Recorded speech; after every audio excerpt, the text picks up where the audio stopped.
Hello again. Consider two questions. How do we learn? And second, what happens in your brain when you're learning well?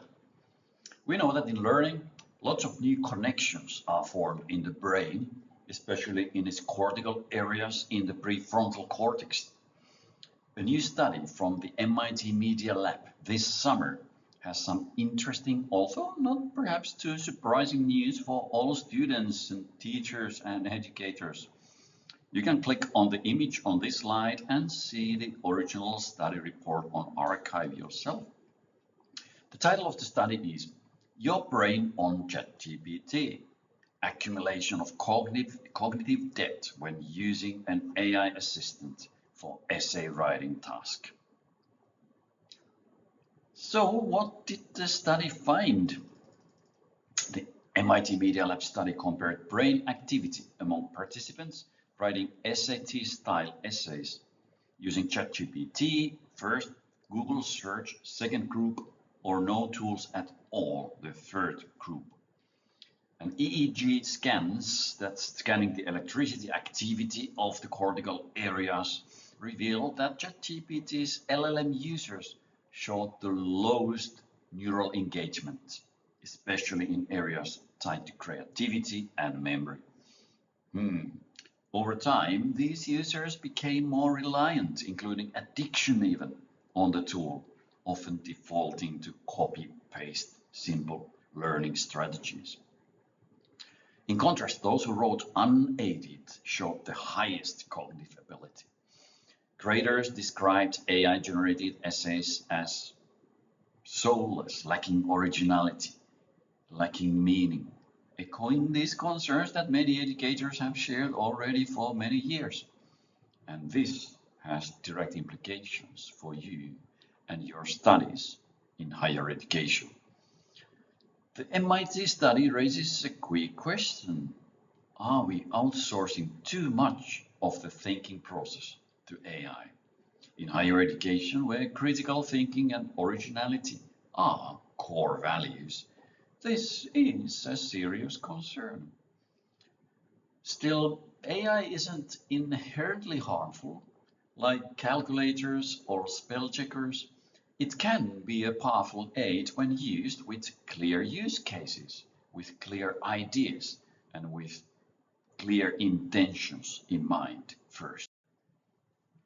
So the point here is the question really, should we be learning with AI and not against it? So rather than banning AI or embracing it blindly, students and educators might together consider a more balanced approach. And this has three parts. First, transparency. Students must disclose AI use. Second, process is more important than product. Drafts, reflections, feedback, and other in-class activities are more valuable than the simple outcomes. And third, AI literacy, that students learn to evaluate AI content critically and understand many of its limitations. So we help students to become responsible tech users, moving away from becoming passive consumers. And this is simply because a passive consumer's brain remains silent, like in the picture on the left. You don't want to be that brain there, do you? Our university has provided the guiding principles and instructions for the appropriate use of generative AI tools for your advice, help, and guidance. The principles are the following four. First, AI empowering, that encourages responsible use of generative AI in academic work. Two, AI critical, promote informed skepticism and critical thinking. Three, AI ethical, emphasize transparency and integrity in all AI-assisted work. Four, build and sustain human uniqueness, That is to value students' individual contributions and learning journeys. Then we have listed the appropriate use of generative AI tools. It states here, for example, that if permitted by the course instructor, you as a student may use generative AI tools when brainstorming or planning ideas, or clarifying and defining concepts, or tutoring and generating feedback on their own work, and creating conceptual, visual, or other non-textual elements of their work. Okay. And other uses are generally prohibited. You normally you need to find and seek for permission to use AI tools when working with your assignments. Okay, and first of all generative AI use must always be declared and acknowledged by an explicit statement that you need to add to the submitted assignment work. After all, be mindful that copying AI outputs without proper declaration, without acknowledgement, without citation constitutes plagiarism.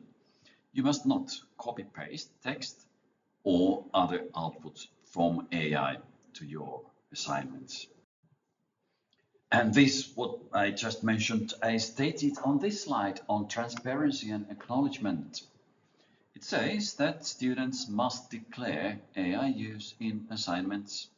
They must describe what tools were used, how and why they were used, and what was learned through the process. The last one, really important. Describe your own learning. That's how you learn. Such declaration and acknowledgement templates are provided by the university, and you should normally find them in your course syllabi. And this slide is on academic integrity and misuse. Improper uses include presenting AI-generated work as one's own, editing AI-generated images or content without that disclosure. We remind ourselves that suspected misuse will be handled under existing academic integrity guidelines. Instructors may request, for example, AI usage records, so you must keep them, early draft versions, so you must also keep them, oral explanation of the work, so you must prepare for them.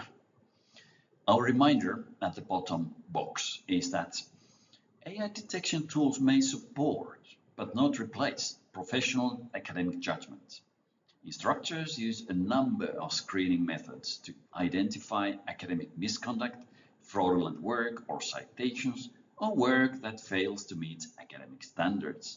This includes manual review as well as the use of automated tools. Okay, so assessments are not made solely on the basis of automated tools. These tools are sometimes, unreliable. They don't work that well.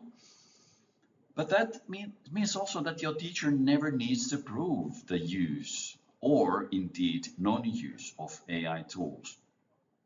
The assessments that are made at the university, they are professional judgments, and they are made based on the quality of the work submitted for assessment.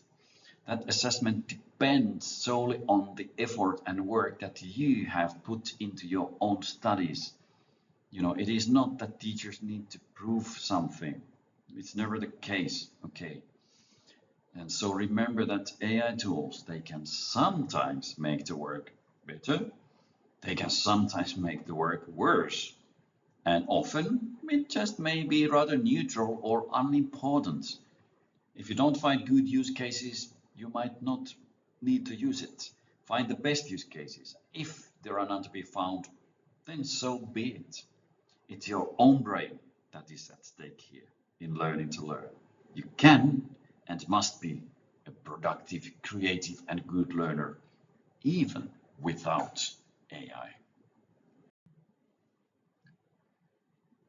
And here's some final additional considerations. Citing AI. Use standard citation styles when referencing AI-generated content. Publishing. Follow the well-known guidelines, copy guidelines, and publisher rules for AI usage. Privacy and intellectual property. Avoid uploading sensitive or copyrighted material to generative AI tools. Equity. Be mindful of different generative AI tools, performance, errors in output, and accessibility and data privacy concerns. And last but not least, the environment. Be mindful of the vast environmental impacts of generative AI use. That really is the case, and we need to keep that in mind. For further advice, please consult the EdTech Resources Hub. The link is here. Your course syllabus, and speak to your instructor. Last, you click on the last slide for a 3-minute recap of the HKBU's guiding principles of generative AI use. That's all.